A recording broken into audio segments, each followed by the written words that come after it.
MiniClip, one of the most nostalgic, one of the greatest websites of all time. No, don't do it!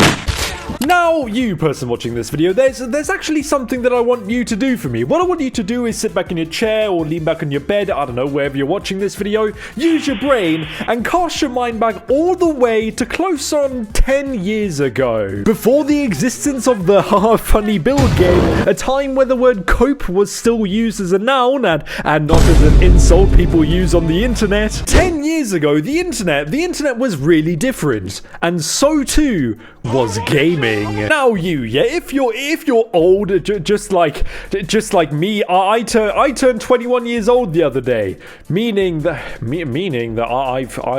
I've been on this earth for 21 years. You may remember a time on the internet where gaming was really different. Now, while yeah, the internet was still popular, it was nowhere near as popular as it is today. And I don't know about you, yeah, but me and millions of other people, we all remember coming home from school or something like that. We would enter our homes, put our bags down, sit down in front of our family computer, and type in something along the lines of, I don't know, very cool, very epic swag games, and we'd be set for hours. Wait, so if I do this, we would find ourselves spending hours of our lives on a shit ton of different browser game websites, especially on the goated website known as MiniClip. Also, subscribe to the big YouTube channel. Now, don't worry, it's completely free. It won't cost you any of your precious shekels. Be sure to leave a like on this video and follow me on the cesspool known as twitter.com. Now, if your childhood was, no joke, no meme, no funny video game reference, simplest way I can describe it, if your childhood was absolutely dog shit and you never played a game on MiniClip, or Jesus Christ, even worse, if you don't even know what MiniClip is to begin with, firstly, what the fuck's wrong with you? Secondly, you may be thinking to yourself, okay, cool, MiniClip, what are the name of all that's holy? What the bloody hell is a MiniClip? Well, luckily for you, yeah, me, I'm an absolute giga chack swag. Me, I spend a metric badussy ton of my time playing a shit ton of games on MiniClip. So when it comes to people, I want to say best equipped to tell you all about MiniClip, me, I reckon I'm one of the best. I reckon that I'm one of the masters. Launched in 2001, the year that I was born. Wait, hang on. MiniClip was founded on the 31st of March 2001. Holy shit, Jesus Christ. MiniClip's older than me. Launched in 2001, MiniClip is a website on the internet that used to host a bunch of browser games, or as the majority of us know them as, MiniClip used to host a bunch of different Flash games. Oh my god, you person watching this video, you simply don't understand. Flash games, they took up so much of my childhood. And considering that MiniClip was, you know, probably the biggest Flash game website on the entire internet, I'm willing to bet that I have something like, I don't know, I've probably got like 10 billion hours spent on this website. If you saw this logo at the beginning of a Flash game, oh my god, you knew that the game that you were playing was going to be absolutely godly. Now, I don't know why I remember this so vividly. If anything, it's just one of those things that gets like imprinted, ingrained on your mind and will never go away. When I was younger, yeah, I used to look up cool racing games on Google. And this is how I ended up discovering MiniClip for the first time. I also remember the first ever game I played on MiniClip.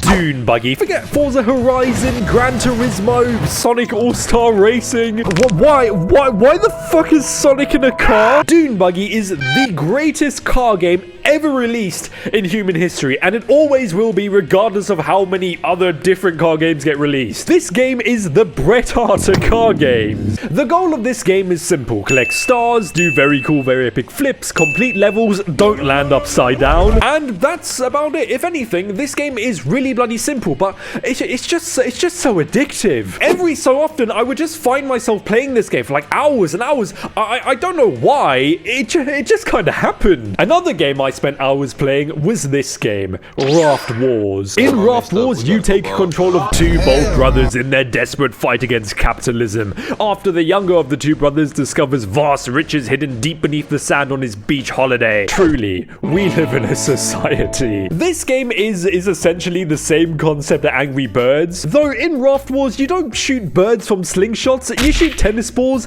and aim -9 sidewinder missiles at people. When it comes to Flash games, yeah, Raft Wars, oh my, it was so stupid popular, so much so that it actually got a sequel, creatively named Raft Wars 2. But me, yeah, I never actually played this sequel all that much. If I try to remember correctly, I think I played it once or twice and that's about it. I always found myself just coming back and no-lifing the first game because, I don't know, something about this game, something's just so charming. And since we're on the topic of games with sequels, let's talk about another Flash game with a shit ton of different sequels. City Siege. It's fucking extreme. Oh my god, I fucking love war so much. There aren't just 2 City Siege games, there aren't just 3 City Siege games, there aren't 5 of them. No. There's 4 of them. What I love so much about the City Siege franchise is that all of these games are essentially the same game, just in different locations. In the first one, you're in a city. In the second, you're in a resort. The third one, you're in Vietnam. And the fourth one, you're fighting aliens. Because I guess the devs ran out of ideas. Now me, yeah, I only really played the third City Siege when I was younger. But considering that, well, all of these games they're essentially the same thing, I reckon my description of the third game pretty much accounts for all of the different games in this series. City Siege is one of those games where you complete levels, and the more levels you complete, the more epic soldiers you're able to use. Rifle, tank, and my favorite, Jeep.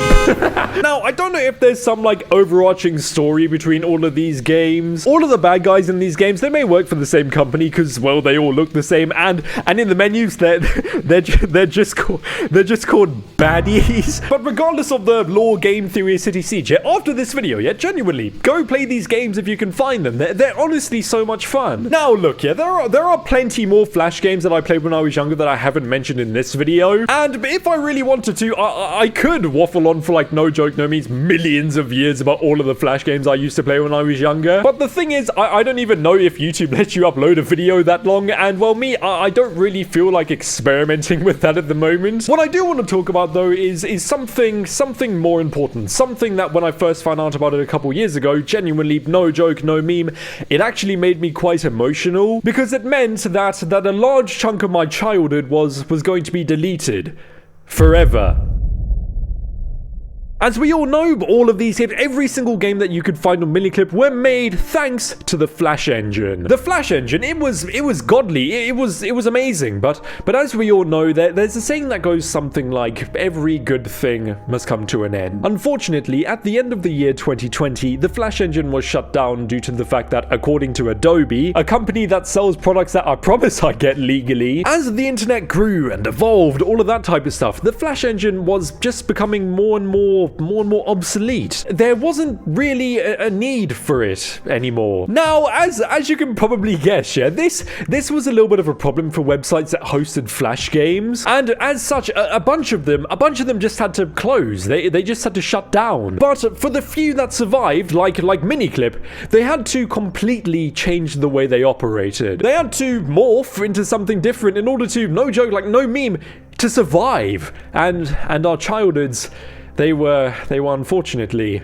left behind. Thanks for all the memories, MiniClip. Go watch all of my other videos, and I'll see you soon. Number 15. Subscribe to the Beak. If you don't, you will suffer a severe case of cringe, and you are taking part in bozo behavior. Thanks for watching. It is done!